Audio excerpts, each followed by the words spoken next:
A billionaire was still a virgin at 46, until a bleeding waitress collapsed at his gate. He thought he'd shut the world out for good. No love, no family, just silence and gold. But the night she fell into his arms, everything changed. She wasn't just a stranger, she was a survivor running from someone who wanted her gone. He takes her in just to help for a night. But one prayer, one act of kindness, starts a chain of miracles no one saw coming. As her little girl calls out for help miles away, his cold mansion becomes the only place where faith still burns. But when the world finds out, they'll call her a liar, a gold digger, a scam. He'll have to choose between his spotless reputation or the only love that ever felt real. What happens when a man who never let anyone in opens his gate to grace? Tell me in the comments where you're watching from right now, and if this story speaks to you, make sure you hit subscribe so you don't miss the next one. The morning light filtered through the tall windows of Lorenzo Westfield's Colorado estate, casting long shadows across the polished hardwood floors. At 46 years old, Lorenzo had achieved what most would consider the pinnacle of success. His renewable energy company dominated the American market, and his wealth afforded him every luxury imaginable. Yet, as he walked through the silent halls of his mansion, his footsteps echoing in the emptiness, that success felt hollow. The staff moved like shadows around him, their voices barely above whispers when they needed to communicate.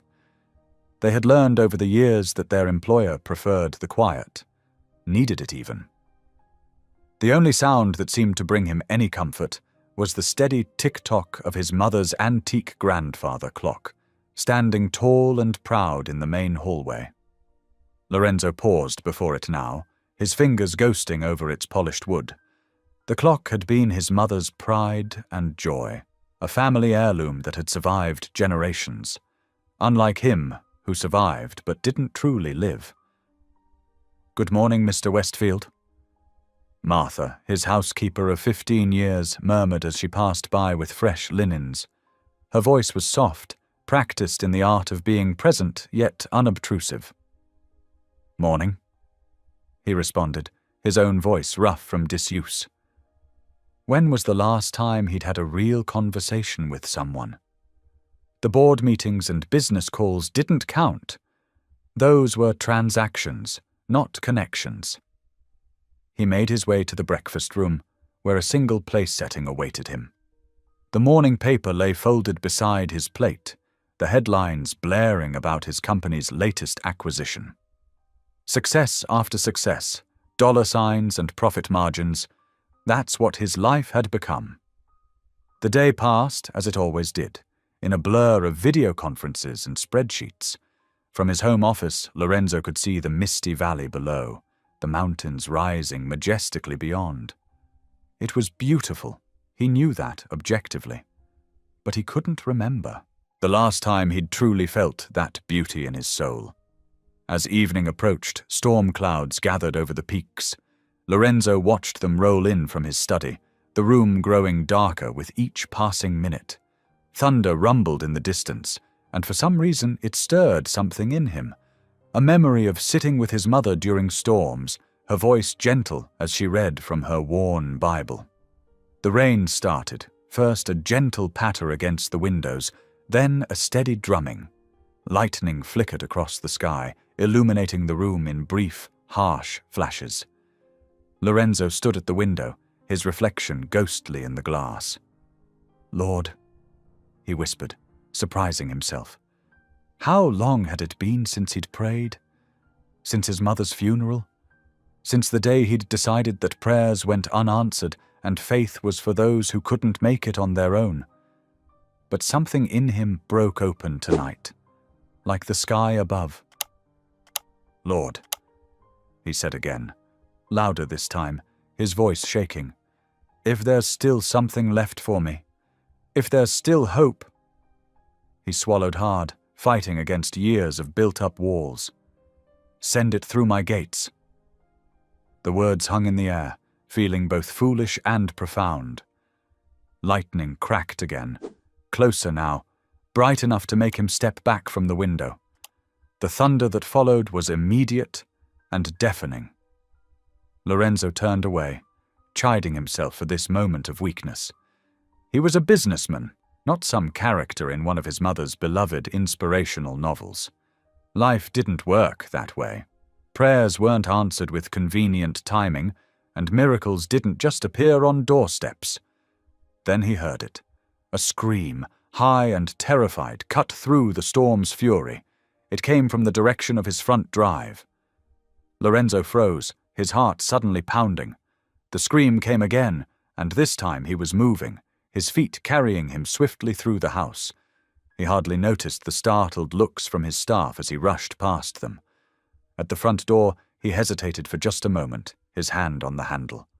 The rational part of his mind told him to call security, to let them handle whatever was happening outside.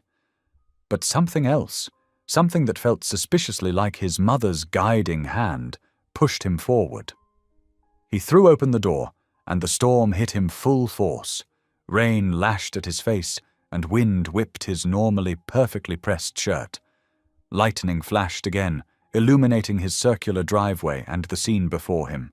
The scream had come from somewhere beyond the gates, out where his private drive met the main road.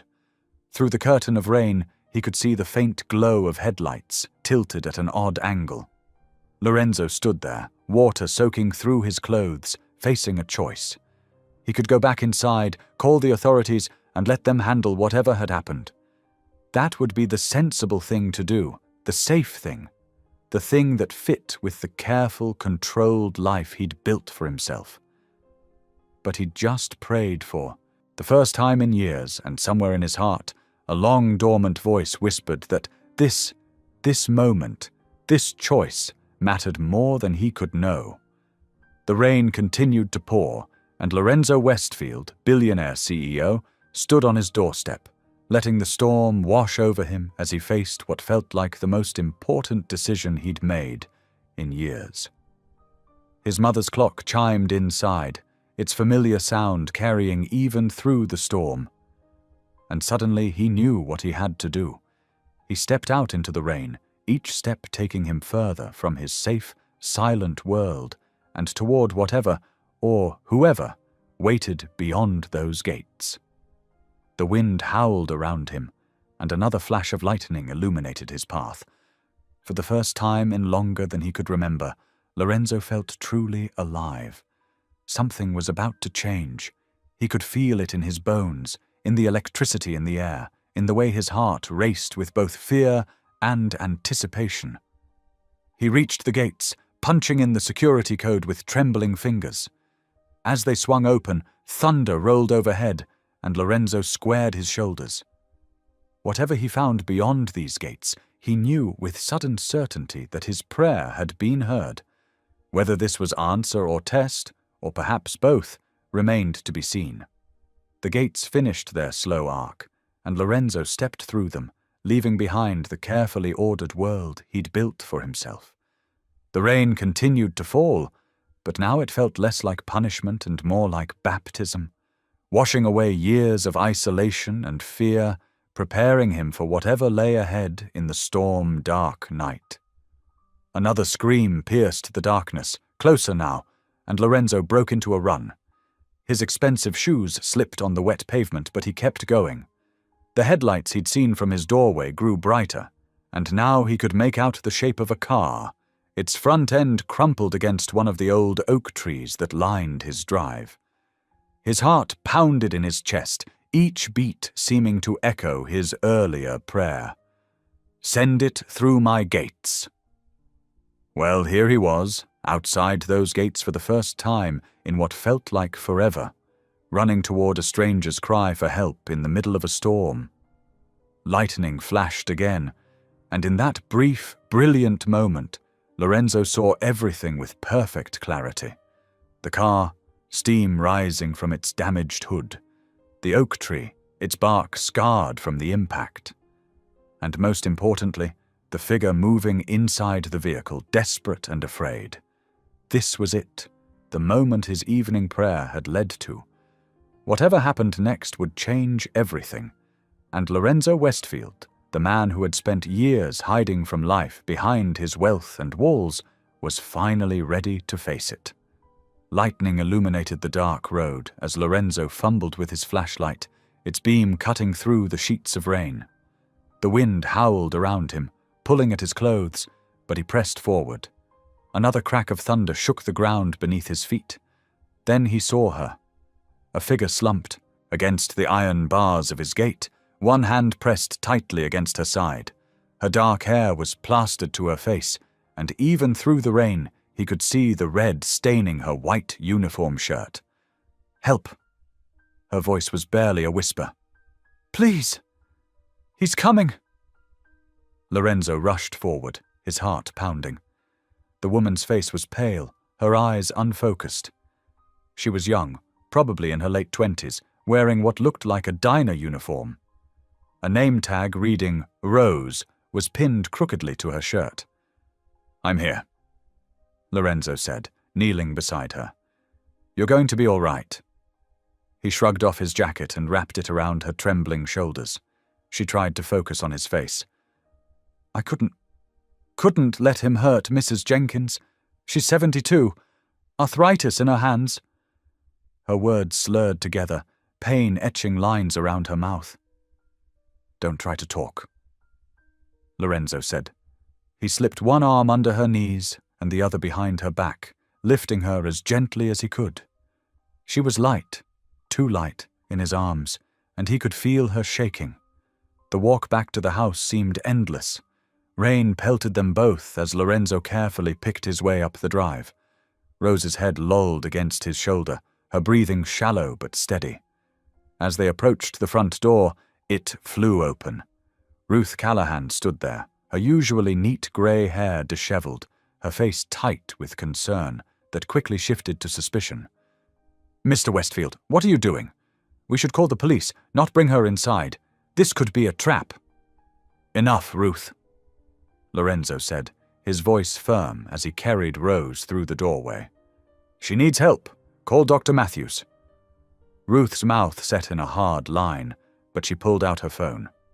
Lorenzo carried Rose to the nearest guest room, one that Ruth always kept ready just in case, though no one had used it in years. "The sheets," Ruth protested weakly as Lorenzo laid Rose on the bed. "Can be replaced." He finished. "First aid kit, now, please." Ruth hurried away, her footsteps quick and sharp on the hardwood floors. Lorenzo turned his attention back to Rose, who was stirring fitfully. "You're safe," he said softly. "You're in my home. No one will hurt you here." Her eyes fluttered open, confusion clouding their deep brown depths. "Where?" She tried to sit up, but fell back with a gasp of pain. "Easy," Lorenzo said, placing a gentle hand on her shoulder. "You're hurt. Help is coming." Ruth returned with the first aid kit and hovered anxiously as Lorenzo cleaned the cut on Rose's side. It wasn't as deep as the blood had made it appear, but it would need proper medical attention. As he worked, Rose drifted in and out of consciousness, fragments of her story emerging in broken whispers. She was a waitress at the Valley Diner. Her manager, Doug, had been harassing Mrs. Jenkins, an elderly server, pushing her to work faster despite her arthritis. When Rose stepped in to defend her, Doug had lost control, shoving her into the sharp edge of a counter before chasing her into the storm. "You stood up to him," Lorenzo said softly, taping a bandage in place. "That was brave." "Stupid," Rose mumbled. "Could lose my job. Hope needs that money." Before Lorenzo could ask who Hope was, Rose's eyes flew open wide. She looked around the room, really seeing it for the first time. The elegant furnishings, the expensive artwork on the walls, the crystal chandelier overhead. "Oh no!" She pushed herself up, wincing. "I can't. I shouldn't be here. I need to go." "You're not going anywhere in this storm," Lorenzo said firmly. Through the windows, lightning still flickered, and rain lashed against the glass. "You're hurt. It's dangerous out there, and you said someone was after you." "But I'm getting blood on your sheets," she protested weakly. "And my clothes are soaked. This room probably costs more than I make in a month." Lorenzo surprised himself by chuckling. "The sheets don't matter. What matters is that you're safe." Rose sank back against the pillows, tears mixing with the rain still drying on her face. "Why are you helping me?" Lorenzo thought about his prayer earlier that evening, about the years of emptiness in this huge house, about the way his mother had always welcomed strangers in need. "Because you needed help," he said simply, "and you're safe here for as long as you need." Ruth made a small noise of protest behind him, but Lorenzo ignored it. He could see the exhaustion in Rose's face, the way she was fighting to keep her eyes open. "Rest now," he said softly. "Dr. Matthews will be here soon. We can talk more when you're stronger." Rose's eyes drifted closed, her breathing evening out. Lorenzo stood, turning to face Ruth's disapproving frown. "We know nothing about her," Ruth whispered harshly. "We know she was willing to risk her job and her safety to protect an elderly co-worker," Lorenzo replied. "That tells me enough for now." Thunder rolled overhead, and rain continued to pour, but inside the guest room, Rose slept peacefully, safe from both the storm outside and the one she'd fled. Lorenzo watched her for a moment longer, feeling something shift in his chest, something that felt like purpose, like the answer to a prayer he'd almost forgotten he'd made. Morning sunlight streamed through the tall windows, painting golden patterns across the expensive bedding. Rose blinked slowly, her mind foggy with confusion as she took in the unfamiliar surroundings. The bed beneath her was softer than any she'd ever slept in, and the room, it was bigger than her entire apartment. Reality crashed back suddenly. The diner, Doug, running through the storm, the kind stranger who'd helped her. She sat up carefully, wincing at the tenderness in her side where Dr. Matthews had stitched her up the night before. The clock on the bedside table read 7:15 in the morning. Hope would be waking up soon at her neighbor Mrs. Chen's apartment, wondering where her mama was. A gentle knock at the door made her jump. "Come in," she called, pulling the blankets up higher. Lorenzo Westfield entered, carrying a silver tray laden with breakfast. He moved with careful precision, as if afraid of startling her. "Good morning," he said softly. "I thought you might be hungry." "You didn't have to," Rose began, but her stomach growled loudly, betraying her. A slight smile touched Lorenzo's lips as he set the tray on the bedside table. "The doctor said you should eat to help with healing." He hesitated, then gestured to a chair near the bed. "May I?" Rose nodded, studying him in the morning light. He was tall and distinguished-looking, with silver threading through his dark hair at the temples. His clothes were obviously expensive, but he wore them with an unconscious ease that spoke of someone who rarely thought about such things. "How are you feeling?" he asked, settling into the chair. "Better, thank you." Rose looked at the tray. Fresh fruit, yogurt, toast, and what smelled like really good coffee. I don't know how to thank you for everything." Lorenzo shook his head. "No thanks needed. I'm just glad I could help." He paused, then added quietly, "It's been a long time since I've had a guest here. 10 years, actually." The admission hung in the air between them. Rose could feel the weight of loneliness in his words, see it in the careful way he held himself, as if unused to simple human interaction. 10 years is a long time to be alone, she said gently. Lorenzo's hands tightened slightly on the arms of his chair. "It was easier that way after my mother died." Thunder rumbled outside, reminding them both that the storm hadn't fully passed. Rose reached for the coffee, taking a careful sip. "This is amazing coffee," she said, then smiled. "But I really should clean up and get out of your way. I don't take charity, Mr. Westfield." "Lorenzo, please," he corrected. "And it's not charity, it's hospitality, something my mother used to be famous for." His voice softened on the last words. Rose set down her coffee cup. "Tell me about her?" The question seemed to surprise him. He was quiet for so long that Rose thought he wouldn't answer. But then he spoke, his voice low and measured. "She was the heart of this house, always helping people, always believing the best of everyone. She kept her faith through everything, even at the end." He looked down at his hands. "I'm afraid I haven't honored her legacy very well."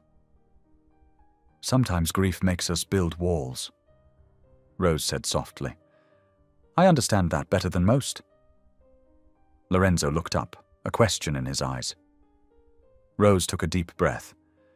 "I work double shifts at the diner to support my daughter, Hope. Her father, well, let's just say he chose a different path. For a long time I was angry, hurt. I wanted to shut everyone out." She smiled slightly. "But then I'd look at Hope, see her smile, and remember that closing yourself off means missing out on all the good things, too." "How old is Hope?" Lorenzo asked. 7. She's my little artist, always drawing pictures, singing songs." Rose's face lit up talking about her daughter. "She says God sends good people when we need them most." Lorenzo was quiet for a moment. "Your daughter sounds wise beyond her years." "She is." Rose finished her coffee and pushed back the blankets. "Now please let me help clean up. I can't just lie here all day being waited on." Despite Lorenzo's protests, Rose insisted on at least carrying her breakfast tray to the kitchen. They spent the day talking as thunder rolled outside, their conversations flowing naturally from one topic to another. Rose told him about juggling work and single motherhood, about her dreams of maybe opening her own cafe someday. Lorenzo shared stories of his mother, of building his company from nothing, of the faith he'd once had that seemed to slip away with each passing year. As evening approached, Lorenzo surprised himself by asking Rose to join him for dinner. The dining room table was far too large for 2 people, so they ate in the smaller breakfast nook, where the storm-darkened windows made the space feel cozy rather than confining. Before eating, Rose folded her hands and bowed her head. "Would you mind if I say grace?" Lorenzo felt something catch in his throat. "Please," he managed. "Dear Lord," Rose prayed softly, "thank you for this food, for shelter from the storm, and for sending help when we needed it most. Bless this meal and the hands that prepared it. And Lord, please watch over my Hope tonight. Amen." "Amen," Lorenzo whispered, the word feeling both foreign and familiar on his tongue. As they ate, Lorenzo found himself watching Rose, the way she savored each bite, her genuine appreciation for the simple meal, her easy way of sharing stories and laughter. He couldn't remember the last time he'd enjoyed a meal this much, the last time he'd felt this present. The feeling that washed over him wasn't the sharp ache of loneliness he'd grown used to, but something different, a humbling awareness of how much he'd cut himself off from, how much he'd been missing. It was gratitude, he realized with surprise. Gratitude, and maybe something like hope. Rose caught him lost in thought and smiled gently. "Penny, for your thoughts?" "I was just thinking," Lorenzo said slowly, "that sometimes the greatest blessings come disguised as storms." As morning light filtered through dissipating clouds, Rose made her way to the vast kitchen where Ruth was organizing breakfast preparations. The older woman's posture stiffened slightly as Rose entered, her movements becoming more deliberate. "Good morning," Rose said softly. "Please, let me help. It's the least I can do after all the kindness I've been shown." Ruth's lips pressed into a thin line. "That's not necessary. You're a guest." "I'm a waitress by trade." Rose replied with a warm smile. "And my mama always taught me that capable hands shouldn't stay idle when there's work to be done." Something in Ruth's expression softened slightly at the mention of mothers and teaching. She studied Rose for a long moment before nodding toward a bowl of fresh berries. "Those need washing and sorting." Rose rolled up her sleeves and got to work, handling the delicate fruit with practiced care. As she worked, she began humming softly, an old hymn her grandmother used to sing. Amazing grace, how sweet the sound. From the doorway, unseen by either woman, Lorenzo paused in his morning routine. The gentle melody drifted through the air, stirring something deep within him. His mother used to hum that very same hymn while preparing Sunday breakfast. Ruth glanced at Rose, her efficient movements slowing slightly. "My mother used to sing that while she worked too. It's funny how some songs just live in our bones," Rose replied, setting aside the washed berries. "Would you like help with the pancake batter?" To Lorenzo's surprise, Ruth handed over the mixing bowl without protest. He watched as the two women fell into an easy rhythm, Rose measuring and mixing while Ruth heated the griddle. The kitchen, usually so silent and sterile, filled with quiet conversation and the occasional shared laugh. "Mr. Westfield likes his pancakes thin," Ruth instructed, hovering nearby as Rose poured the first one. "Lorenzo," Rose corrected gently. "He asked me to call him Lorenzo." She flipped the pancake with expert timing, revealing a perfect golden brown surface. Ruth's eyebrows rose slightly. "You've done this before?" 6 years at Sally's Diner," Rose confirmed. "I could probably flip pancakes in my sleep." As the morning progressed, Lorenzo noticed Ruth's stern demeanor gradually softening. By the time breakfast was ready, the older woman was actually smiling as Rose shared stories about her daughter Hope's attempts to help in the kitchen. "She once decided to surprise me with breakfast in bed," Rose recounted, wiping down the counter. "Used food coloring to make everything purple. Purple eggs, purple toast, purple milk. Said it was princess breakfast." Ruth's laugh was genuine. "Sounds like quite the creative child." "She sees beauty everywhere," Rose agreed, then began humming another hymn as she worked. Lorenzo slipped away before they noticed him, his heart unusually full. The sound of hymns in his kitchen, the smell of fresh pancakes, the warm conversation, it all reminded him painfully of better days. Later that afternoon, while Ruth and Rose were preparing lunch, Lorenzo retreated to his study. He needed to catch up on work emails, but found himself distracted by memories of morning hymns and shared laughter.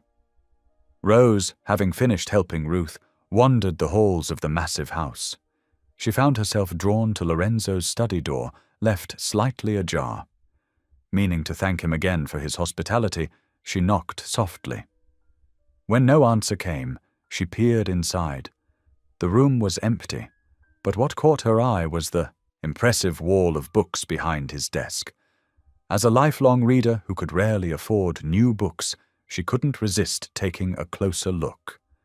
Her fingers trailed along the spines, business texts, biographies, and then, partially hidden behind other volumes, a row of identical leather-bound journals.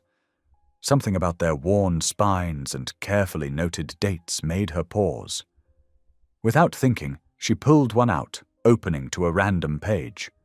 The handwriting was younger, less controlled, but unmistakably Lorenzo's. December 15th. Mother says God never gives us more than we can handle, but I'm not so sure anymore. The silence is deafening. Why did you make me capable of love only to never find it? What's the point of a heart that beats but doesn't feel? The house grows colder each day, and I'm beginning to think that's how you want it. Maybe some of us aren't meant for warmth." Rose's heart ached at the raw pain in those words. She was so absorbed in the entry that she didn't hear footsteps approaching until a sharp intake of breath made her turn.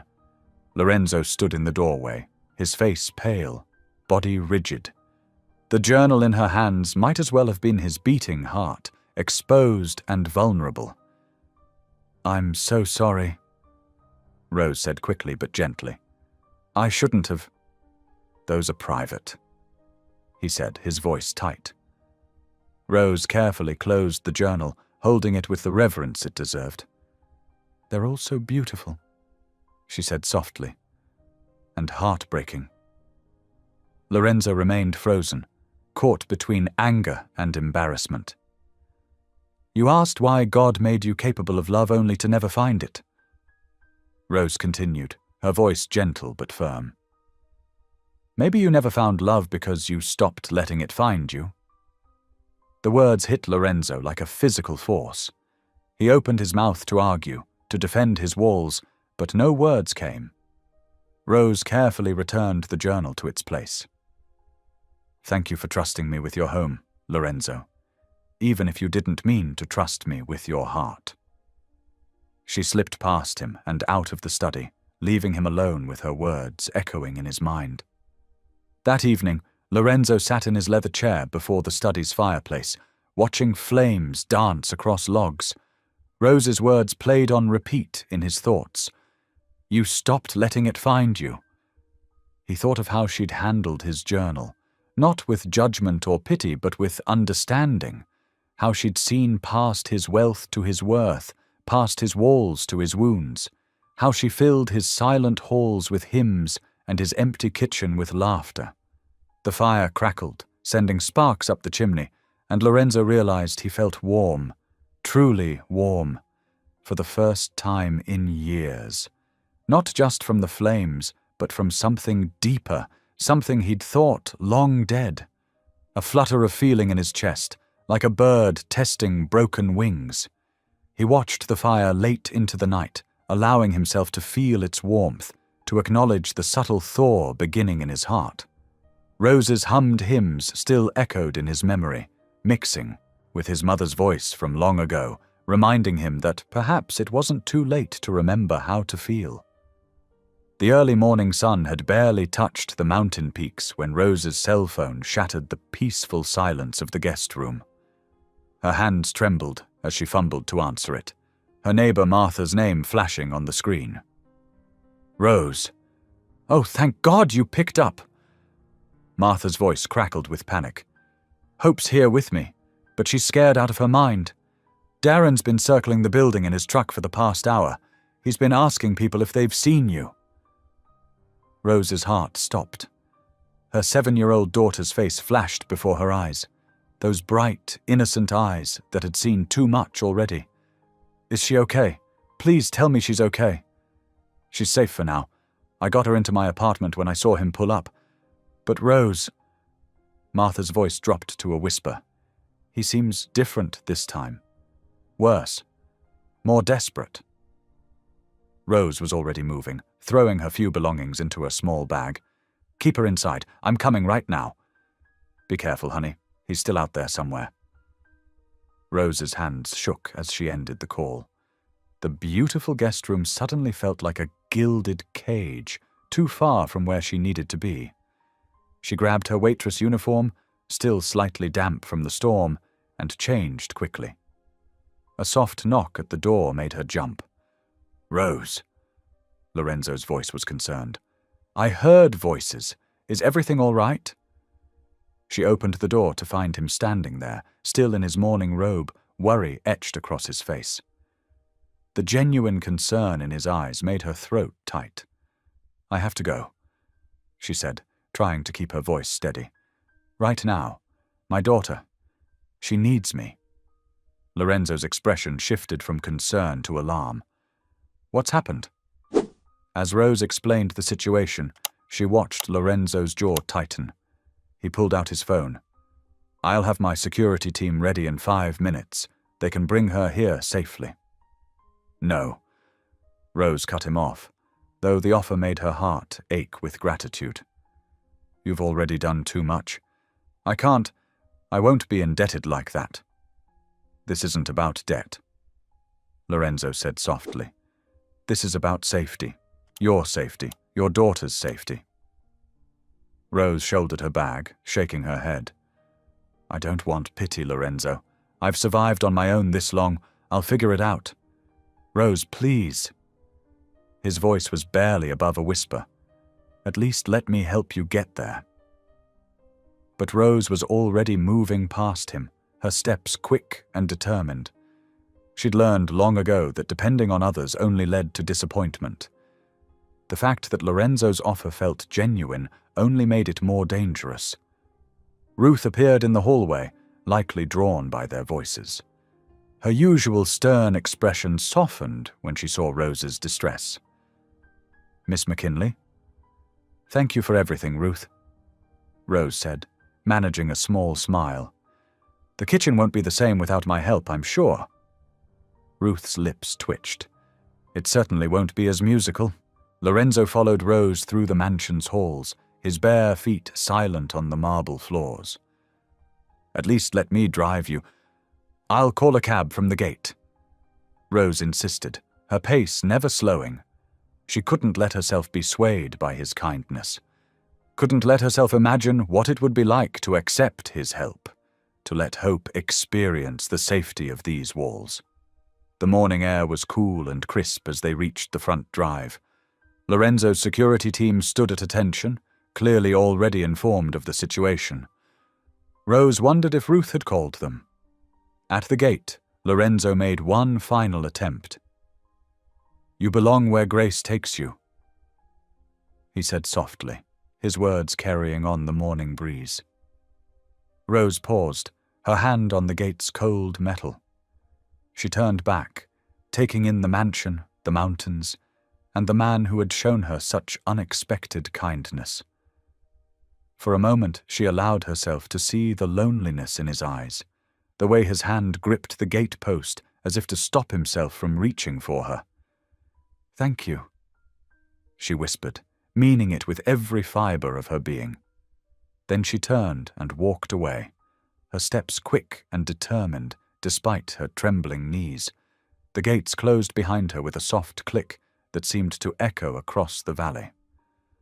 Through the bars she could see Lorenzo still standing where she had collapsed that stormy night, his figure silhouetted against the rising sun.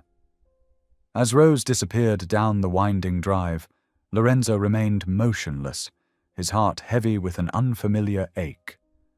The morning air felt colder somehow, emptier. He closed his eyes, remembering the way she'd hummed while working, the gentle wisdom in her words about his journals, the strength that radiated from her despite her circumstances. For the first time in years, words of prayer came easily to his lips. Lord, he whispered, help me find her again. The sun continued its climb over the mountains, painting the valley in shades of gold and rose. But Lorenzo's mansion had never felt more like a tomb, its silence no longer peaceful, but oppressive. The warmth that Rose had brought with her, through her hymns, her laughter, her faith, seemed to seep away with every step she took down that mountain road. Ruth appeared silently at his side, her usual efficiency softened by concern. Sir, your morning meetings. Cancel them, Lorenzo said, his eyes still fixed on the spot where Rose had vanished. Cancel everything today. Ruth nodded, understanding in her eyes. She'd seen the change in him over these past days, the way Rose's presence had begun to crack the careful walls he'd built around himself. Now she watched as her employer, this powerful man who commanded billions with a word, stood helpless before an empty gate, his heart visibly breaking for a waitress who'd brought music back into his silent halls. The morning continued to brighten, but Lorenzo remained at the gate, his prayer a constant whisper on the wind. Help me find her again. 3 days felt like an eternity in the empty halls of Lorenzo's mansion. The familiar routines that had once brought him comfort now felt hollow, each hour marked only by the steady ticking of his mother's clock. On the first morning after Rose's departure, Lorenzo skipped his 7 o'clock board meeting. Instead, he found himself walking the misty grounds as the sun painted the mountains gold. His Italian leather shoes grew damp with dew, but he barely noticed. His mind kept returning to the way Rose had looked back at him through the gates, her eyes filled with a mixture of gratitude and regret. "Sir." Ruth's voice startled him from his thoughts. She stood on the terrace holding his tablet. "The board is waiting." "Tell them something came up," he said, his voice distant. "Reschedule." Ruth's eyebrows rose slightly, but she nodded. In all her years of service, she'd never known Lorenzo to miss a meeting without serious cause. Yet here he was, wandering the grounds like a ghost at dawn. The second day, Lorenzo spent hours in his study, pulling out his old prayer journals one by one. The leather bindings creaked as he opened them, releasing the musty scent of forgotten prayers. He found himself rereading passages Rose had discovered, seeing them through new eyes. His younger self's words struck him differently now. "Lord, why does wealth feel like chains? Why does success taste like ash?" His pen hovered over a blank page, but no words came. Instead, he remembered Rose's quiet voice at his dinner table, giving thanks for simple things. Shelter from the storm, a warm meal, kind hearts. How long had it been since he'd felt such genuine gratitude? By the third day, even his staff noticed the change in him. The usual precise schedule of meetings and calls fell into disarray. His chef reported that meals went untouched. The cleaning staff whispered about finding him asleep in his study chair, an old prayer journal open in his lap. "Mr. Westfield?" Ruth knocked gently on his study door that afternoon. "I found something you should see." She entered, carrying a small black cord. "The cleaning staff found this in the guest room. It appears to be Miss McKinley's phone charger." Lorenzo stared at the simple object, as if it were both precious and dangerous. "Did she leave any other belongings?" "No, sir, just this." Ruth hesitated, then added, "She did leave that number, just in case," she said. The paper with Rose's hastily scribbled phone number had been sitting on his desk for 3 days. He'd looked at it countless times, picked it up, put it down again. Now, holding her forgotten charger, he felt a sudden urgency. His fingers moved swiftly over his phone's keypad. The line rang once, twice, 3 times. Then voicemail. Rose's voice, warm but professional. "Hi, you've reached Rose McKinley. Please leave a message." Lorenzo cleared his throat. "Rose, it's Lorenzo Westfield. Your phone charger was found in the guest room. He paused, choosing his words carefully. "I hope you and Hope are safe. If you need anything, please don't hesitate to call." The days grew longer. Lorenzo found himself taking more walks at sunrise, watching the gates where Rose had first appeared. During meetings he couldn't avoid, his mind wandered to the sound of her humming hymns in his kitchen. Each evening, he sat at his dinner table, the silence broken only by the ticking of his mother's clock. Ruth watched him with growing concern. She'd seen many women try to catch Lorenzo's attention over the years, each one drawn by his wealth and power. But Rose had been different. She'd touched something in him that Ruth hadn't seen since his mother's passing, a spark of the man he used to be before success had built walls around his heart. Miles away, in a small diner on the city's edge, Rose moved between tables with practiced efficiency. But her usual warm smile was strained, her eyes constantly darting to the door. Each time the bell chimed, she tensed, terrified she'd see Darren's face.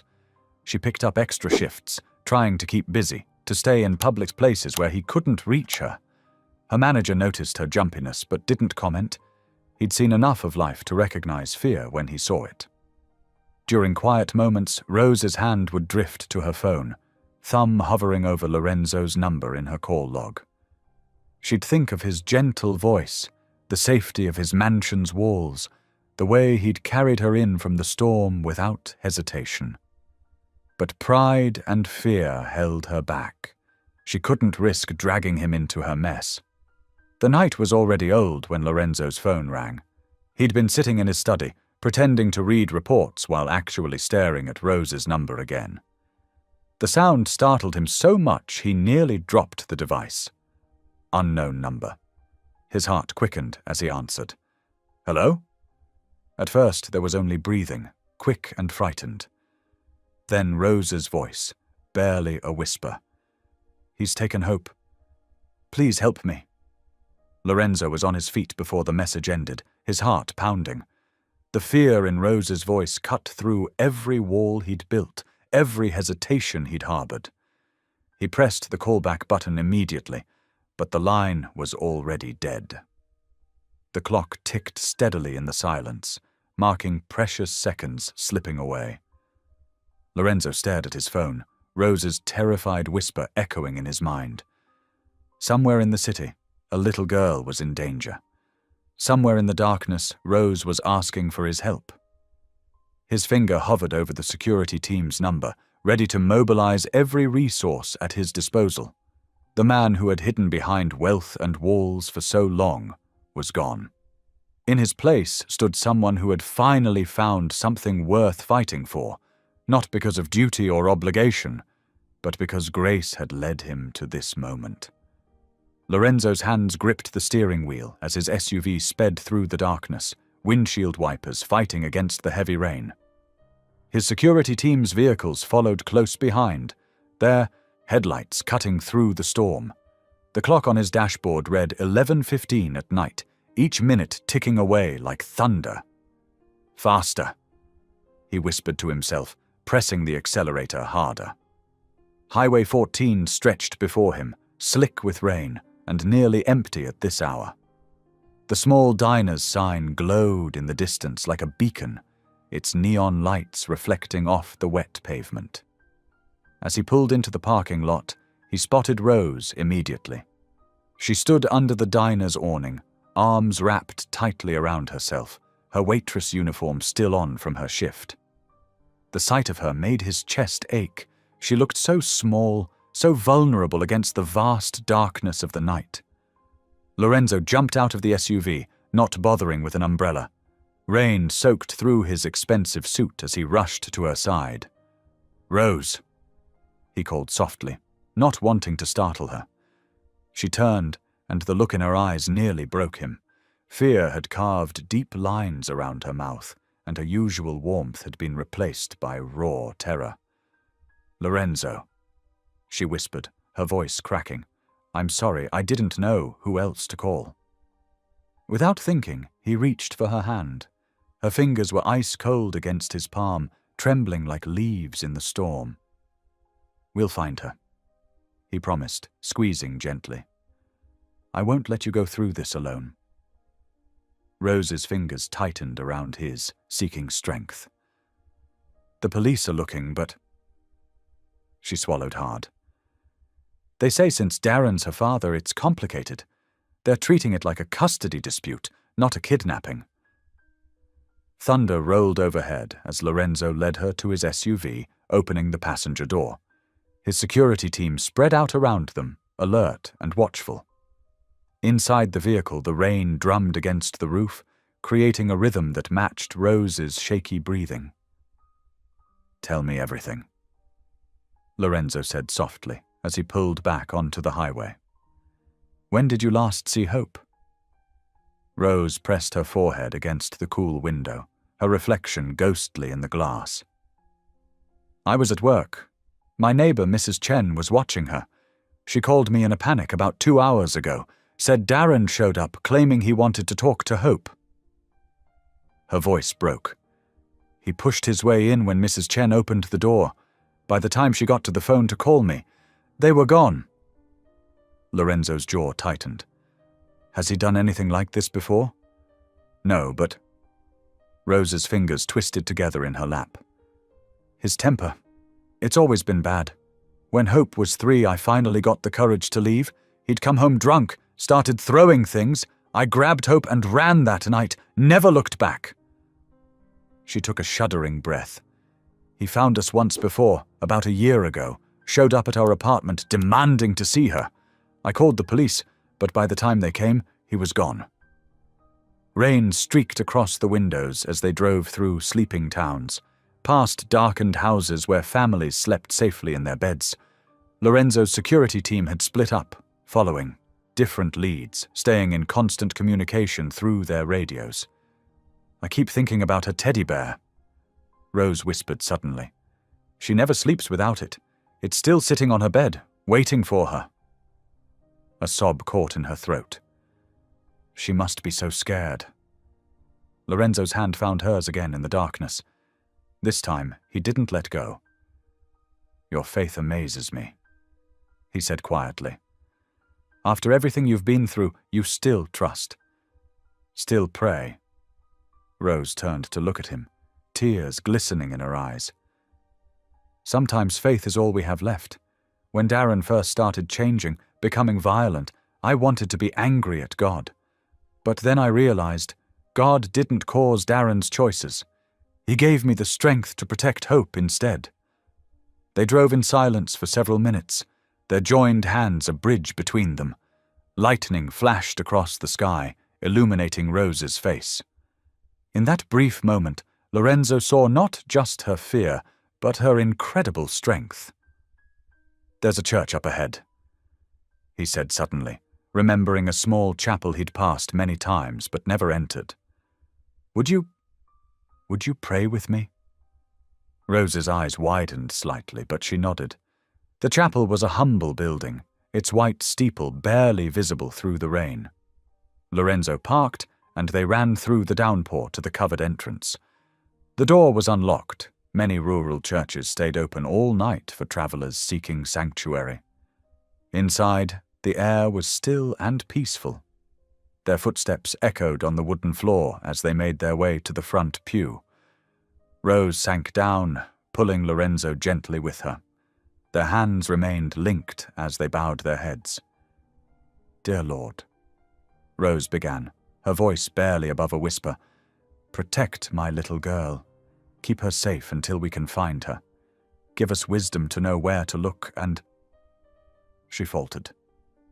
And give us strength. Lorenzo continued, surprising himself. Help us be your hands and feet tonight. Show us the way. As they sat in the quiet church, Lorenzo felt something stirring in his heart, something he hadn't felt since his mother's death. It wasn't just concern for Rose and hope, though that burned bright and fierce. It was a reconnection to something larger than himself, a reminder that some things were worth more than all his carefully constructed walls. Rose squeezed his hand, and he looked over to find her watching him with gentle understanding. Thank you, she whispered, for everything. We should keep moving, he said softly, though part of him wanted to stay in this moment of peace. My team will have updates by now. They walked back to the SUV, the rain still falling, but somehow less threatening now. Their joined hands swung between them, a physical reminder that neither of them had to face the storm alone. As they climbed back into the vehicle, Lorenzo's phone buzzed with a message from his security team. The night stretched ahead of them, full of uncertainty and fear. But something had shifted in that small chapel. Two broken souls had found strength in each other, and in the faith that had brought them together. Whatever came next, they would face it together. Pink and gold streaks painted the morning sky as Lorenzo's SUV wound through narrow mountain roads. Rose had dozed off briefly, her head resting against the window, but startled awake at every bump and turn. Lorenzo noticed her fingers continuously moving over the small silver cross she wore, her lips forming silent prayers. His phone rang, breaking the dawn's quiet. The number was unfamiliar. Mr. Westfield? A gentle male voice spoke.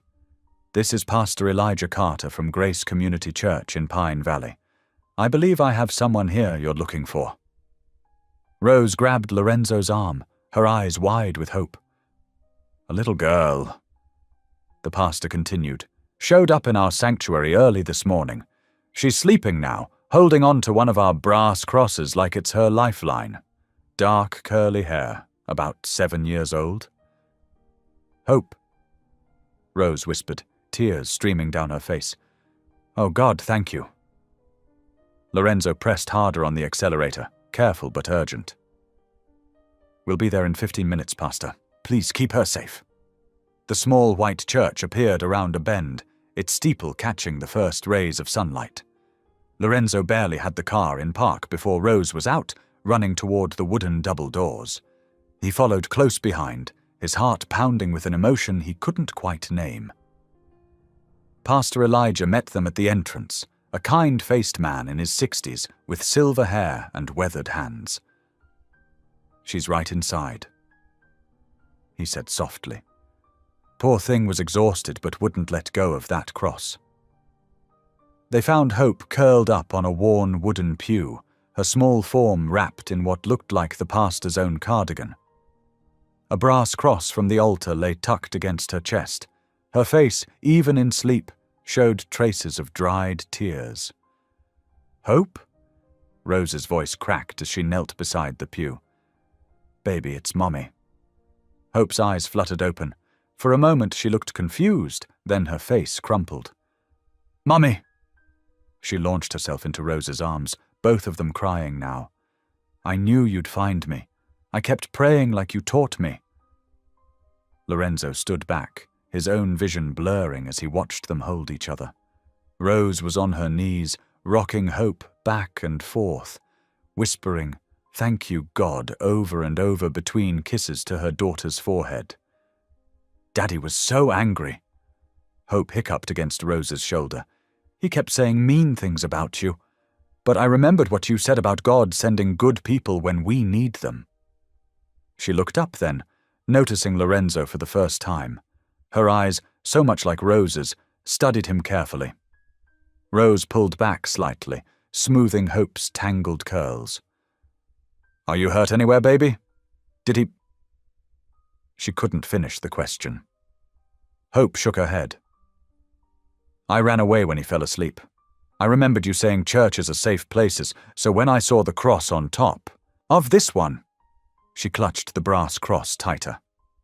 Pastor Elijah found me and gave me his sweater. The pastor stepped forward, placing a gentle hand on Rose's shoulder. The police are on their way. They've already picked up Darren, found him passed out in his truck about 10 miles from here. Relief washed over Rose's face, but Hope's lip trembled. Do we have to go back to our apartment? I don't want to. No, sweetie, Rose assured her, though Lorenzo could see the worry in her eyes, worry about what came next. You could... Lorenzo cleared his throat, surprised by how rough his voice sounded. He knelt down beside them, meeting Hope's curious gaze. You could both stay at my house until things are happy again. Hope's eyes widened. The big house with the gate, where Mommy stayed during the storm? Lorenzo nodded, glancing at Rose. If that's all right with your mother. Rose looked at him with such gratitude it made his chest ache. Are you sure? We don't want to impose... Please, Mommy. Hope's small hand reached out, taking Lorenzo's larger one. He feels safe, like the church does. Something shifted in Lorenzo's heart at those words. Simple, childlike wisdom that cut straight through his carefully constructed defenses. He squeezed Hope's hand gently. They spent the day at the church while police handled the formal statements and arrangements. Pastor Elijah brought them soup and sandwiches from his own home, sitting with them as Hope napped on the pew, this time with her head in Rose's lap. The pastor shared quiet words of encouragement, never pushing but simply being present in their time of need. As evening approached, Hope insisted on saying goodbye to Pastor Elijah with a hug, still wearing his cardigan. Can I keep the cross?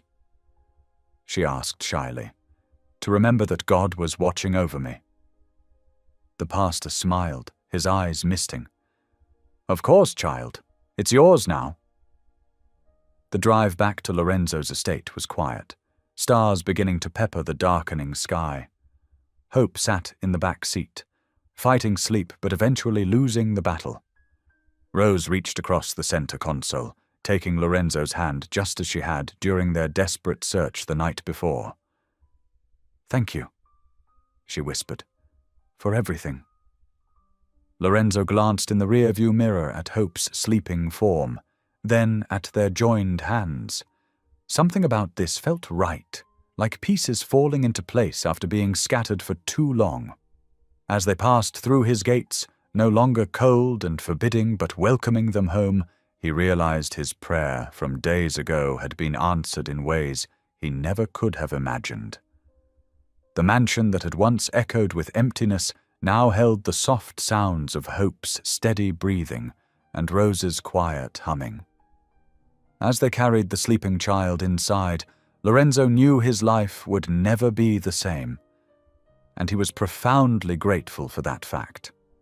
The mansion's halls, once silent as a tomb, now rang with the bright sound of Hope's laughter. Her small feet pattered across marble floors that had known only echoes before, bringing life to every corner she touched. Each morning, Lorenzo found himself waking earlier, drawn by the sounds of life stirring within his home. One sunny Tuesday morning, he paused in the doorway of his kitchen, taking in the sight before him. Hope sat at the counter, her legs swinging as she concentrated on her drawing. Crayons scattered across the granite surface like fallen autumn leaves. Rose stood at the stove, humming an old hymn while stirring oatmeal, her voice lifting and falling in the morning light. "Mr. Lorenzo." Hope waved her paper at him. "Look what I made." He crossed to her, studying the colorful creation. "Is that our house?" "Uh-huh." She pointed with a small finger. "See, there's you and Mommy and me, and Ruth, too." The stick figures stood hand in hand before a towering mansion rendered in purple crayon. Rose glanced over her shoulder, smiling. "Hope, honey, let Mr. Westfield have his breakfast first." "Lorenzo," he corrected gently. "Please, just Lorenzo." Rose's cheeks colored slightly as she nodded, serving 3 bowls of oatmeal topped with fresh berries. Hope's drawing joined dozens of others already decorating the refrigerator, held by magnets shaped like musical notes. A small touch Rose had added to make the kitchen feel more like home. After breakfast, Lorenzo led Hope to the grand piano in the music room. She climbed onto the bench beside him, her face serious with concentration as he showed her where to place her fingers. "Middle C," he explained, guiding her small hand. "That's where everything starts." "Like the beginning of a story?" Hope asked, pressing the key carefully. Lorenzo smiled. "Exactly like that." They practiced simple scales, Hope's determination reminding him of his own childhood lessons. Rose appeared in the doorway, drying her hands on a dish towel, watching them with soft eyes. "Mom!" Hope called out. "Come sing while we play." Rose hesitated, but Lorenzo nodded encouragingly. She joined them, and soon her clear voice filled the room with amazing grace, while Hope picked out the melody one careful note at a time. Lorenzo's fingers found the harmony naturally, weaving beneath Rose's vocals in a way that felt like prayer. Later that afternoon, Rose insisted on teaching Lorenzo how to make grilled cheese sandwiches. "Proper ones," she said, "not those fancy versions with imported cheese." "I haven't cooked since—" He paused, remembering. "Since my mother was sick." Rose touched his arm gently. "Then it's time to learn again." Under her patient guidance, he managed not to burn the bread too badly. Hope declared his efforts almost as good as Mommy's, which made them all laugh. The sound of their shared joy seemed to warm the kitchen more than any fancy heating system ever could. Evenings became their sacred time. After Hope was tucked in, Rose and Lorenzo would sit in his study, talking about everything. and nothing. She told him about her dreams of going back to school someday. He shared stories about his mother's faith, how it had shaped him before he'd lost his way. "God never lost sight of you," Rose said one night, curled in the leather armchair with a cup of tea. "Even when you couldn't feel him." Lorenzo watched the firelight play across her face. "I'm starting to understand that now." Days flowed into weeks. Hope's piano playing improved, filling the house with simple melodies. Rose's bruises faded, leaving behind a woman who stood straighter, smiled easier. Lorenzo found himself checking his phone less, caring about board meetings less, investing instead in these precious moments of connection. But the outside world refused to stay away forever. It started with whispers among the household staff, quickly silenced when Lorenzo approached. Then came the calls from his PR team about increased media interest. He dismissed their concerns, focused instead on helping Hope master Twinkle, Twinkle, Little Star. The first photos appeared on a Wednesday. Rose had gone to the local grocery store, wanting to cook dinner herself instead of relying on the house staff. A photographer caught her loading bags into her car, the car Lorenzo had insisted she use for safety. By Thursday morning, the tabloid headlines screamed, "Billionaire's secret family," and "Who is the mysterious woman at Westfield Mansion?" Ruth brought him the papers with his morning coffee, her face grave. "Sir, perhaps we should consider a statement?" Lorenzo waved her concerns away, too caught up in watching Hope show Rose her latest drawing, but he couldn't miss the way Rose's hands trembled slightly as she pinned the artwork to the fridge, or how her smile didn't quite reach her eyes when she glanced at the newspapers Ruth carried. That evening, as they sat in the study, Rose broke their comfortable silence. "Maybe we should talk about all this." She gestured vaguely toward the window, where beyond the gates, reporters had begun gathering. "It doesn't matter," Lorenzo said firmly. "They'll find something else to gossip about soon enough." Rose twisted her hands in her lap. "But your reputation means nothing compared to the peace I've found here." He reached across the space between them, taking her restless hands in his. "For the first time in years, I feel truly alive. Hope's laughter, your singing, even these quiet moments, they're worth more than any reputation." Tears glimmered in Rose's eyes. "I just don't want to cause trouble for you. You've done so much for us already."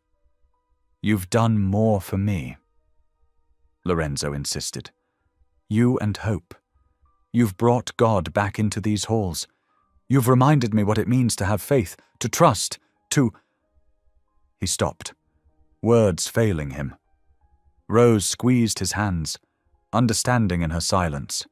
Neither of them noticed the camera lens catching their intimate moment through the study window, or knew how tomorrow's headlines would twist their simple joy into scandal. For now, they sat together in the warmth of the fire, while upstairs Hope slept peacefully, her newest drawing of their little family watching over her dreams. The house that had once been Lorenzo's fortress now stood as a testament to transformation.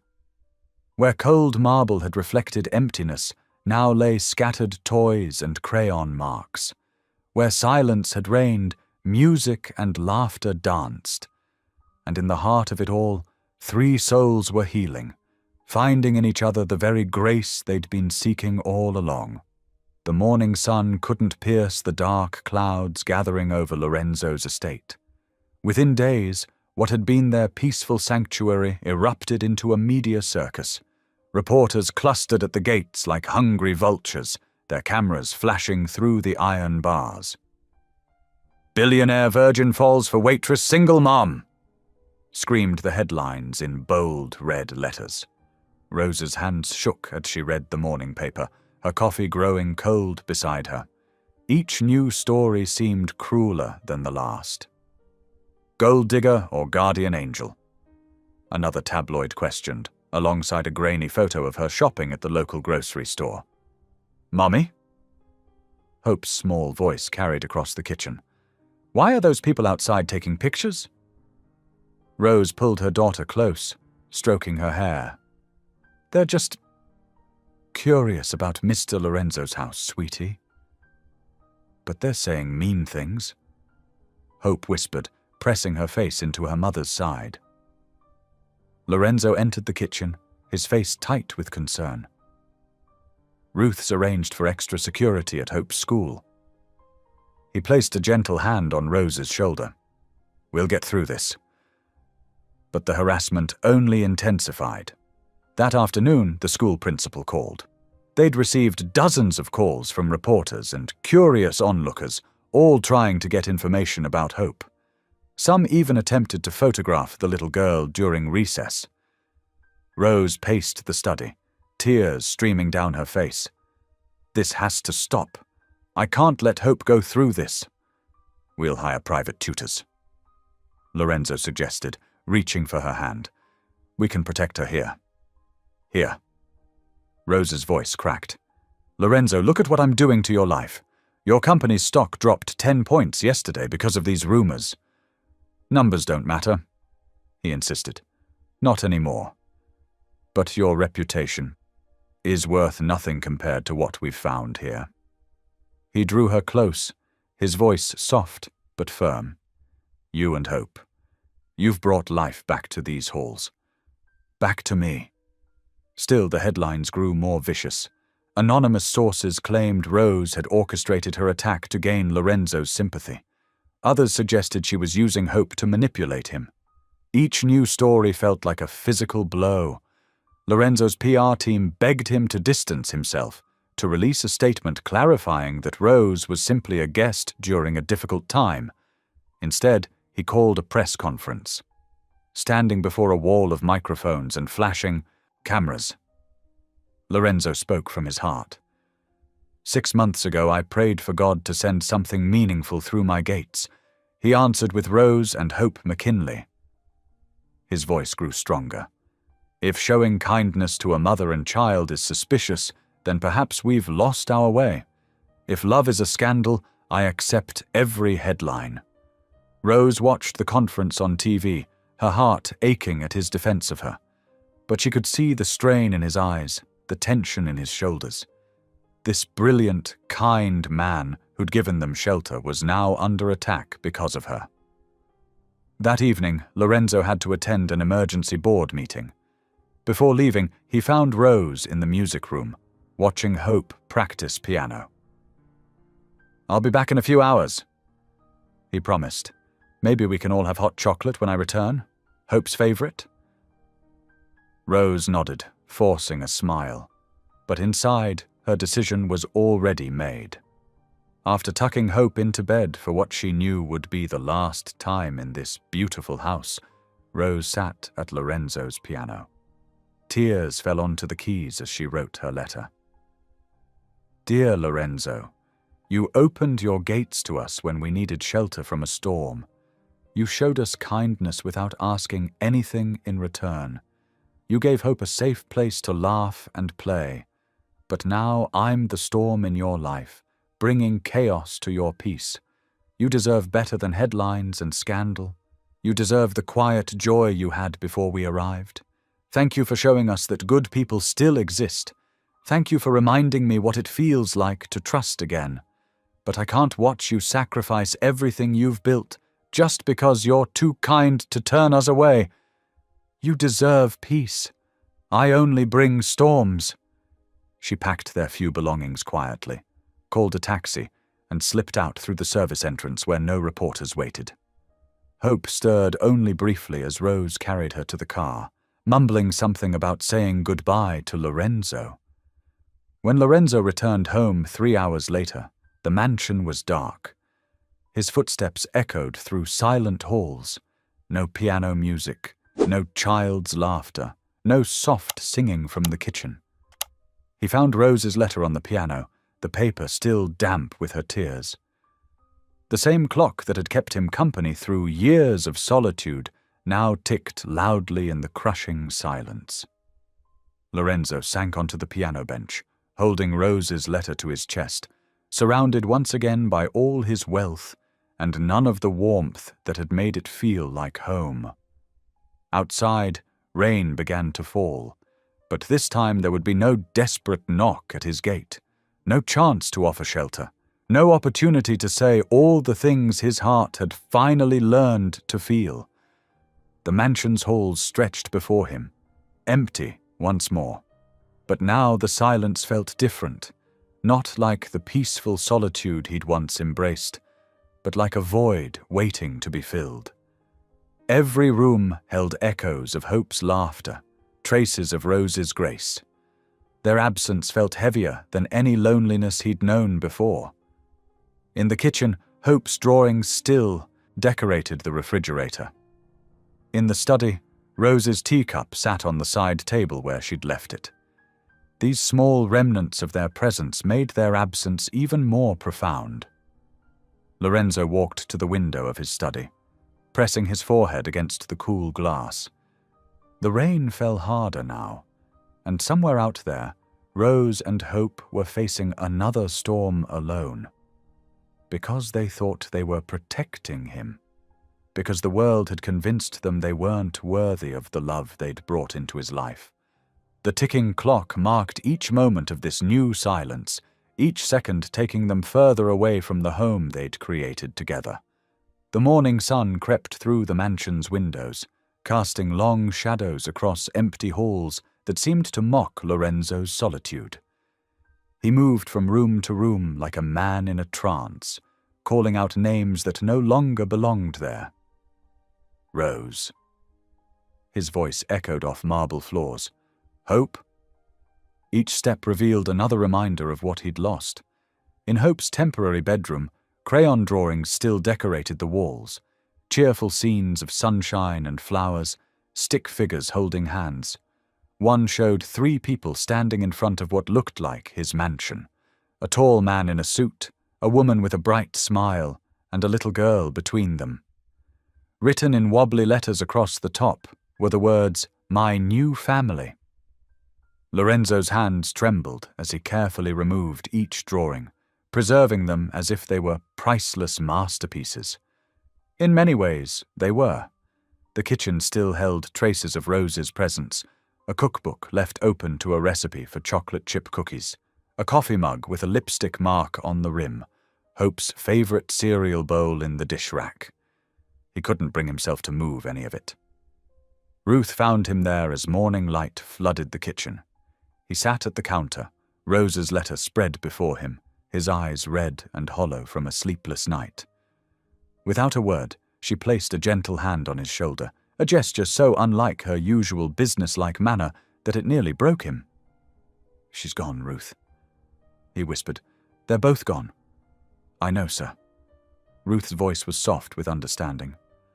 "I heard them leave last night. I should have stopped them." Lorenzo shook his head. "She made her choice. To protect me." He laughed bitterly. "All my wealth, and I couldn't protect them from cruel words and camera flashes." The days that followed blurred together. Lorenzo hired private investigators, but Rose had vanished completely. She'd changed her phone number, left her previous job, moved from her old apartment. Even Hope's school records had been transferred to an undisclosed location. Every lead went cold. His executive assistant rescheduled meeting after meeting as Lorenzo spent hours in his study, making calls, searching databases, trying to find any trace of them. Board members grew increasingly concerned about his absence, but he couldn't focus on profit margins and quarterly reports when his heart was searching every street corner for a glimpse of Rose's smile or the sound of Hope's laughter. Nights stretched endlessly. He would walk the halls until dawn, remembering how Hope's footsteps had once echoed through them as she played hide-and-seek. How Rose's voice had filled the kitchen with hymns while she cooked. How the 3 of them had sat at his grand piano, Hope learning simple melodies while Rose watched with pride. 2 weeks passed. Then 3. The media circus eventually moved on to newer scandals, leaving Lorenzo alone with his regret. The mansion settled back into its familiar silence. But what had once felt like peaceful solitude now felt like a tomb. On the anniversary of his mother's death, Lorenzo sat in his leather chair by the fireplace, holding his old prayer journal. Normally this day brought waves of grief for his mother, but tonight his heart ached for a different kind of loss. He opened the journal to a fresh page and began to write. "Dear Lord, I asked for a sign, and you sent an angel. 2 angels, really. A mother and child who taught me more about faith in their brief stay than I'd learned in all my years of wealth and success. Rose showed me that true grace doesn't need golden halls to shine. Hope reminded me how to laugh, how to wonder, how to believe in goodness again. I let them go. Or perhaps I should say, I failed to fight hard enough to make them stay. I thought my wealth could protect them, but I forgot that love needs more than money to grow. It needs courage. It needs faith. Most of all, it needs to be spoken aloud, not just felt in silence. Forgive me, Lord, for waiting too long to tell them what they meant to me. Forgive me for not running after them that night. Forgive me for all the words left unsaid." Lorenzo closed the journal slowly, his vision blurred with tears. The fire crackled softly as he whispered into the empty room, "If love ever returns, I won't shut the gate again." Ruth appeared silently in the doorway, holding a tray with tea. She'd been doing this every year on this date, ever since his mother passed. But tonight, seeing him broken in a different way, she set the tray down and did something unprecedented. She sat in the chair opposite him. "Your mother would have loved them," she said quietly. "Especially Hope. That child had her same laugh." Lorenzo looked up, surprised. Ruth rarely spoke of his mother. "She would have told you to fight for them." Ruth continued. "Sarah never did believe in letting fear win over love." "I didn't just lose them, Ruth," Lorenzo admitted. "I lost my chance to become the man they helped me remember I could be. The man who believes in more than bank accounts and board meetings." Ruth stood, straightening her apron with dignity. "Then perhaps, sir, that's the man you need to become anyway, with or without them here to see it." She left him with that thought, her footsteps fading down the hall. Lorenzo turned back to the fire, watching flames dance across logs that would eventually burn to ash. Everything ends, he thought, but some things, if you're brave enough to fight for them, can begin again. The clock on the mantel ticked steadily, marking time in a house that felt frozen between what was and what could have been. Outside his window, stars sparkled in the clear night sky, the same stars that might be shining down on Rose and Hope wherever they were. He hoped they were safe. He hoped they were warm. Most of all, he hoped they knew that somewhere, in a mansion full of gold but empty of joy, a man was learning to pray again because of them. 2 weeks dragged by like years. Lorenzo Westfield stood before his bedroom mirror, adjusting his black tie with trembling fingers. The charity gala invitation had sat on his desk for months. Another obligation, another evening of calculated smiles and practiced small talk. But tonight felt different. His reflection showed a man changed, thinner, paler, with shadows under his eyes that spoke of sleepless nights. "Sir." Ruth appeared in the doorway. "The car is ready." He nodded, unable to find words. The drive into Denver passed in silence, city lights blurring past his window like stars falling. The venue, the grand ballroom at the Riverside Hotel, blazed with photographers' flashes and the sparkle of evening gowns. Lorenzo stepped out of his car, straightening his shoulders despite the weight pressing down on them. Inside, conversations hushed as he entered. Whispers followed him like shadows. The scandal might have died down in the papers, but here, among society's elite, it still simmered. He caught fragments of murmured comments. "Living with that waitress. Reputation in tatters. What was he thinking? The event coordinator, Mrs. Helena Mitchell, approached with a practiced smile. "Mr. Westfield, we're so pleased you could join us. You're scheduled to speak after dinner about your company's charitable initiatives." He hadn't prepared a speech, hadn't even thought about one. But as he sat through the 5-course meal, barely tasting the food, words began forming in his mind. Not the carefully crafted corporate message he usually delivered, but something raw and true. The television cameras were rolling when he finally stood at the podium. Hundreds of faces looked up at him, waiting for the polished billionaire they knew. Instead, they saw a man stripped of pretense. "Good evening," he began, his voice soft but carrying clearly through the silent room. "I'm supposed to talk about numbers tonight, about tax benefits and charitable giving, about how wealth can solve problems if we just write big enough checks." He paused, looking down at his hands gripping the podium. "But I've learned recently that the greatest poverty isn't in bank accounts. It's in hearts that have forgotten how to feel. In homes filled with everything money can buy, but empty of what matters most." The room grew absolutely still. Even the cameramen leaned forward. "I was a man who could buy comfort but never peace. My mansion was a fortress built of gold, but inside I was alone. Then," his voice caught slightly, "then a woman showed me that compassion is the only true wealth." Phones came out, recording his every word. In the back of the room, Mrs. Mitchell was frantically signaling her staff. This wasn't the expected speech about corporate responsibility. She worked double shifts serving coffee. She prayed before every meal, even when the meal was simple bread. She showed kindness to everyone, even to a bitter man who'd forgotten how to receive it. Her daughter? He smiled faintly, remembering Hope's drawings on his refrigerator. Her daughter filled my empty halls with laughter. Lorenzo looked directly into the nearest camera, no longer seeing the audience. The media called it a scandal. They called her a gold digger, but Rose McKinley taught me more about real value in 3 weeks than I'd learned in 20 years of building my fortune.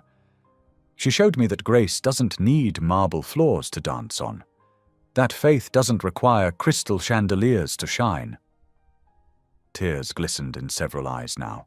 Someone in the back began to applaud, but quickly stopped, sensing he wasn't finished. I let fear of public opinion drive away the 2 people who made my house a home. I stood silent while others questioned their character. Tonight, I'm breaking that silence. If there's a scandal here, it's not that a waitress and her daughter found shelter in a billionaire's home. It's that it took them to teach me what real shelter means. His hands were steady now as he concluded. My company will continue its charitable work, but I've learned that true charity isn't about tax write-offs or public recognition. It's about opening your gate when grace comes knocking, even if it arrives in unexpected ways. Thank you. The silence held for 3 heartbeats before the room erupted in applause. As he stepped down from the podium, phones buzzed with notifications. His speech was already going viral. The hashtag #CompassionIsWealth started trending within minutes. But Lorenzo didn't stay to bask in the response. He slipped out while others were still clapping, nodding briefly to Ruth, who waited by the exit. The drive home was quiet again, but different now, as if speaking his truth had shifted something in the air itself. The mansion loomed dark against the night sky when they arrived. Lorenzo walked slowly to the gate where he'd first found Rose. From his pocket, he took a single candle, one of the ones Hope had loved to watch flicker in the evenings, and lit it carefully. The small flame danced in the gentle breeze as he placed it securely by the gate. Standing there, remembering how Rose had collapsed in this very spot, he whispered into the wind, "Come home." The words carried no command, only longing, only hope, only truth. Ruth watched from the car, her usual stoic expression softening as her employer stood vigil by the candlelight. She didn't call out or hurry him along. Some moments, she knew, needed to be lived fully, even if they broke your heart. The candle flickered, casting gentle shadows on the iron bars of the gate. Bars that had once kept the world out, but now seemed to be keeping him in. Lorenzo stayed there until the flame burned low, then turned and walked back into his empty home, leaving the light to guide whatever grace might pass by in the night. The grandfather clock in Lorenzo's study chimed 7 times, its deep resonance echoing through the quiet halls. Outside, snow fell in thick, lazy flakes, coating the Colorado mountains in pristine white. Lorenzo sat in his leather armchair, a worn Bible open on his lap, though his eyes had stopped tracking the words minutes ago. The flames in the fireplace cast dancing shadows across the room, reminding him of how Hope used to watch them with wonder. 3 weeks had passed since his speech at the gala, and while public opinion had shifted dramatically in Rose's favor, she remained out of reach. His security team had respected her wish for privacy, leaving him with nothing but memories and hope. He traced his finger over the passage he'd been trying to read, something about patience and faith, when a sound caught his attention. At first it seemed like just another whisper of wind against the windows, but then it came again, a gentle tapping, distant but distinct, coming from the direction of the front gate. Lorenzo lifted his head, listening intently. The security system hadn't triggered any alerts. Probably just ice falling from the trees, he thought, trying to return to his reading. Then, carried on the winter air, came a small voice that stopped his heart. "Mr. Lorenzo." The Bible slipped from his hands, thumping against the carpet as he shot to his feet. That voice, he would know it anywhere. Hope's voice. Not bothering with a coat, Lorenzo rushed through the mansion's halls, past Ruth, who called out in confusion, and straight to the front door. His hands trembled as he pulled it open, letting in a gust of snow-laden wind. There, beyond the ornate iron gates that had for so long kept the world at bay, stood 2 figures illuminated by the security lights. Hope, bundled in a pink winter coat that made her look like a tiny rosebud in the snow, her small hand clasped firmly in her mother's. Rose stood tall despite the cold, snowflakes catching in her dark hair like stars. Her eyes met his across the distance, carrying a mix of uncertainty and something else, something that looked like coming home. "I couldn't stay gone," Rose said quietly, her words visible in the frozen air. "Knowing you prayed for us." Lorenzo's feet carried him through the snow to the gate's control panel. Hope bounced slightly on her toes, her face bright with excitement despite the cold.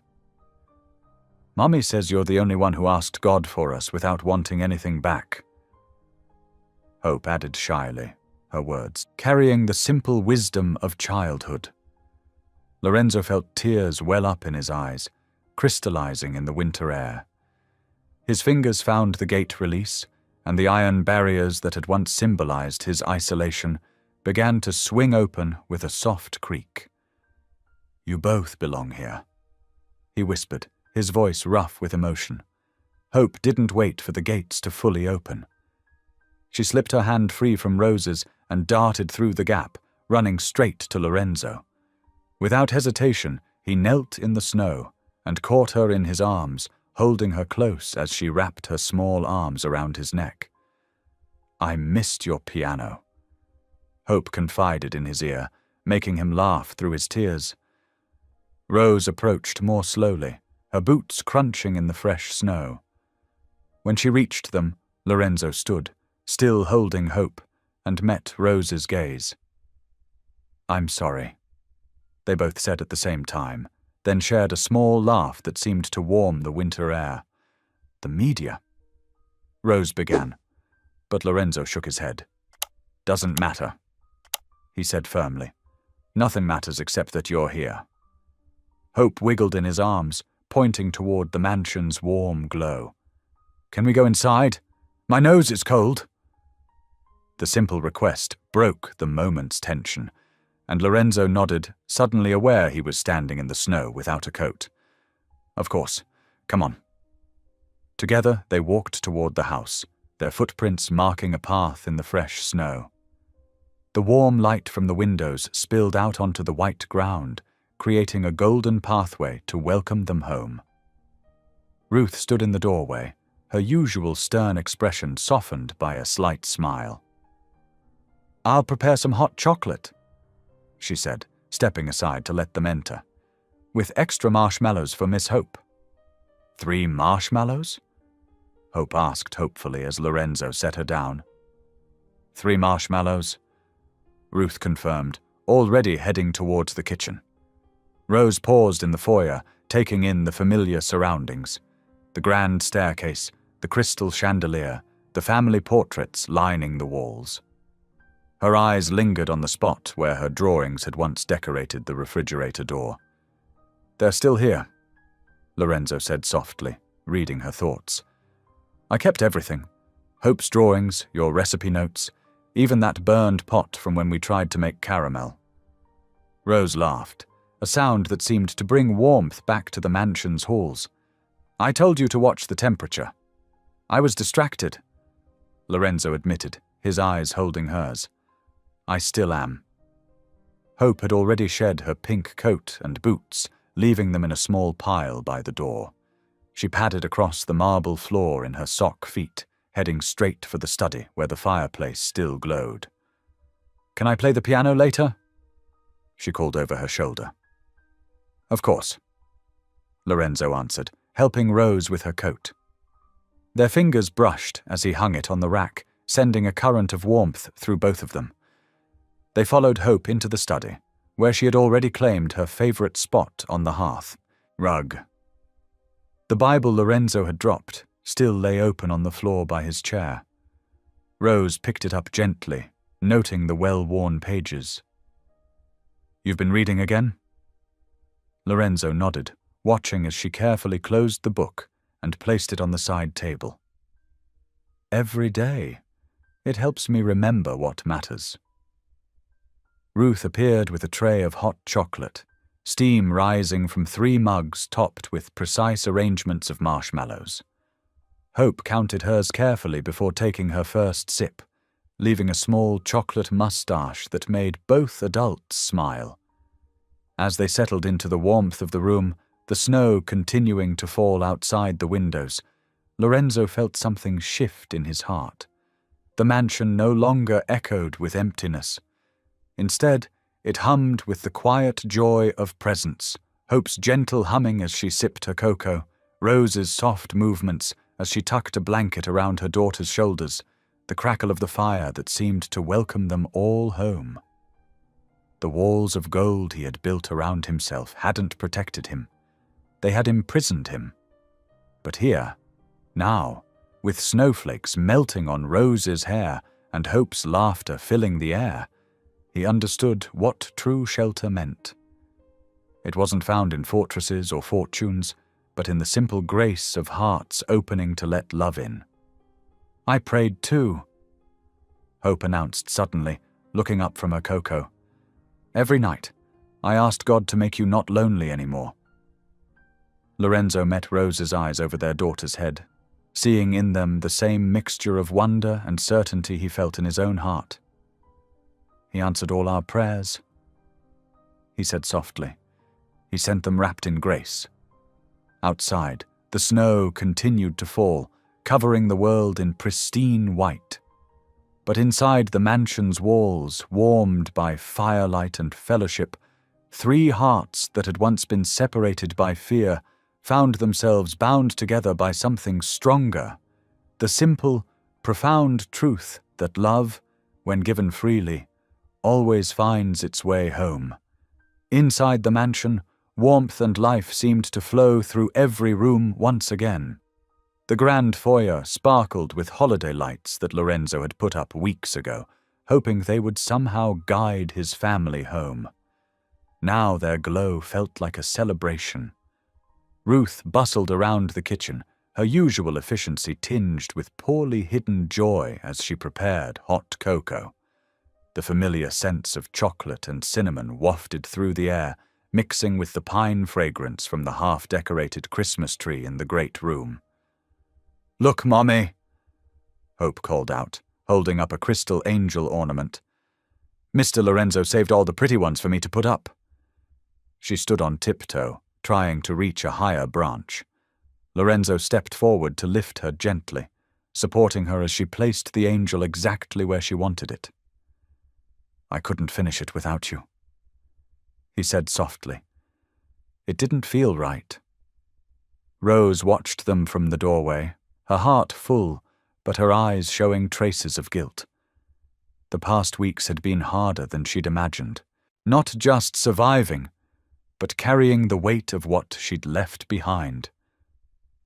She moved closer to Lorenzo as he set Hope down, her fingers twisting nervously. "I'm so sorry," she whispered, her voice catching. I was convinced I was ruining everything you'd built, your reputation, your peace. I needed to prove to myself that I wasn't just taking advantage of your kindness." Lorenzo turned to face her fully, his expression gentle but serious. He took her hands in his, noting how they trembled slightly in his grasp. "You were never my burden, Rose. You were my answer." His thumbs traced small circles on her palms as he continued. "When I prayed that night in the storm, I wasn't asking for success or security. I was asking for life. Real life. You and Hope brought that back to me." Ruth appeared with a tray of steaming cocoa mugs, each topped with a generous swirl of whipped cream. "Just like old times," she said, her usual gruffness softened by genuine warmth. "Though this time, I hope you're all staying put."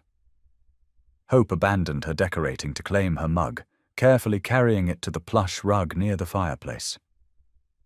"We are staying, aren't we, Mummy?" she asked, her face serious over her whipped cream mustache. Rose looked up at Lorenzo, seeing in his eyes everything she'd been afraid to hope for: love, acceptance, and the promise of belonging. "If that's what Lorenzo wants," she said softly. "What I want," Lorenzo replied, his voice thick with emotion, "is to love you both, properly and patiently, for as long as you'll let me." He squeezed her hands gently. "I love you, Rose McKinley. Not because you needed help or because you changed me, but because you showed me what grace really looks like." Tears spilled down Rose's cheeks as she smiled. "I love you too," she whispered. "I tried not to. Tried to be practical and strong, but—" Lorenzo drew her closer, one hand rising to cup her cheek. In the firelight, with Hope humming Christmas carols nearby and Ruth pretending not to watch from the doorway, they shared their first kiss. It was gentle and reverent, a prayer of gratitude made flesh. When they parted, Hope clapped delightedly, making them both laugh. The sound echoed through the mansion, chasing away the last shadows of loneliness from its corners. Later that night, after Hope was tucked into her old bed and Rose had fallen asleep reading in the library, Lorenzo stood by the window, watching the snow fall. The grounds glittered under the moonlight, transformed into something magical and new. He closed his eyes, his heart overflowing with gratitude. "Thank you," he whispered, "for not just giving me love, but for giving me a family born from grace, for teaching me that the greatest wealth isn't what we own, but who we cherish." The snow continued to fall outside, each flake a tiny miracle of perfect design. Inside, the mansion had become what it was always meant to be, not a monument to success, but a home where love could grow and faith could flourish. Tonight, its walls held not gold, but something far more precious: the sound of family, the warmth of belonging, and the quiet certainty that grace, when given room to work, could transform even the coldest places into sanctuaries of love. Spring painted the Colorado Valley in vibrant colors, turning Lorenzo Westfield's once austere estate into a haven of new life.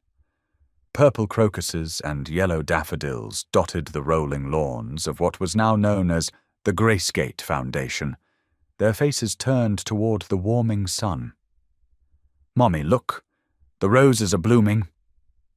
Hope's voice carried across the garden she'd helped plant last fall. Her 7-year-old hands had insisted on placing each bulb herself, guided by Lorenzo's patient instructions. Now she darted between the neat rows, her sundress fluttering like butterfly wings. Rose looked up from her desk in the Foundation's main office, formerly Lorenzo's study.